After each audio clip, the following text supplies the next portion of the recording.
Bonjour à toutes et à tous, je suis ravie de vous retrouver sur cette nouvelle émission Tech Culture, comme toujours sur Digitechnologie. On est tous connectés sur ce média avec nos startups. Et mon invité aujourd'hui, c'est Timothée Porterie. Bonjour. Bonjour Fanny. Vous êtes vous le président de l'entreprise Startup, du coup avec 2P à la fin, et vous avez lancé Oniric. Alors il s'agit d'une plateforme de management produit, un outil d'aide à la décision par la communication. J'ai envie de savoir ce que permet de faire Oniric. Alors, donc Oniric est un outil de management, d'aide à la décision. C'est un outil où on va pouvoir déposer sa feuille de route pour que les utilisateurs viennent consulter les objectifs qui sont prévus par les entreprises. Oui. Tout ça de manière publique ou privée, selon les cibles, évidemment. Mais voilà, Oniric permet en fait de partager les innovations pour recueillir le besoin utilisateur et évidemment augmenter la satisfaction de ces utilisateurs finaux. Et qu'est-ce que vous entendez par public et privé? C'est quoi les grosses différences?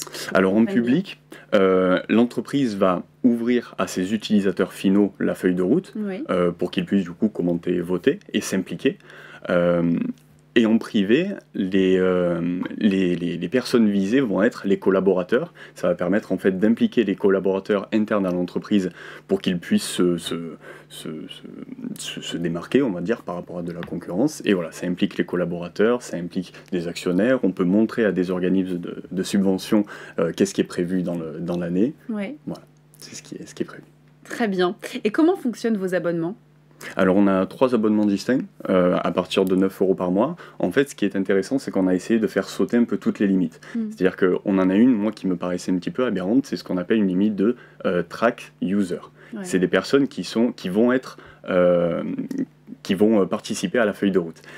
Et en fait, les produits actuels limitent à 5% des utilisateurs pour ces tracked users. Okay. Donc on a fait sauter toutes ces limites-là. Pas d'administrateur, pas d'abonnement en fonction du nombre d'administrateurs. On met uniquement l'abonnement en fonction du nombre de feuilles de route. Donc une feuille de route jusqu'à 5 et jusqu'à 25. Parfait, merci pour ces précisions.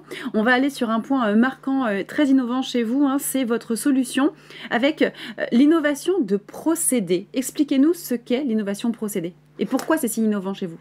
Alors, ce qu'on souhaite, c'est en fait révolutionner la conception qui se fait actuellement en interne.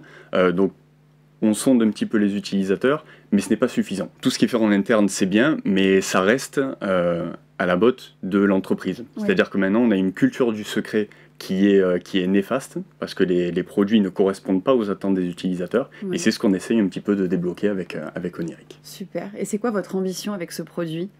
Notre ambition, c'est évidemment de devenir une référence dans le partage des innovations, que ce soit des startups innovantes, des PME, des TPE, également du secteur des jeux vidéo. On a beaucoup d'exemples qui montrent qu'un jeu vidéo, familièrement, explose sa sortie avec des feuilles de route qui sont bien préparées. Ouais. Donc voilà. Eh bien, merci beaucoup. Je pense que maintenant, c'est le temps de notre question sans filtre. Timothée, pensez-vous que les entreprises françaises sont prêtes à partager leurs idées et leurs feuilles de route publiquement ? Alors, elles le sont. Certaines le font déjà. Après, qu'elles le soient ou pas, il faut qu'elles le fassent. Parce que, comme je disais, pour les raisons que j'ai énoncées précédemment, la culture du secret est néfaste. Ouais. On voit sur les réseaux sociaux tout ce qui est les leaks, les fuites. Ça nuit gravement à l'entreprise. Et puis en plus de ça, on part du principe qu'un produit qui est conçu main dans la main avec les utilisateurs finaux ne peut pas décevoir. Ouais. Voilà, c'est notre philosophie. C'est une belle philosophie. Merci beaucoup de nous avoir expliqué Oniric. Merci à vous. On suivra votre développement, merci. Et merci à vous de nous avoir suivis. Moi, je vous donne rendez-vous très prochainement pour une nouvelle émission sur Digitechnologie, une nouvelle émission de Tech Culture, bien sûr.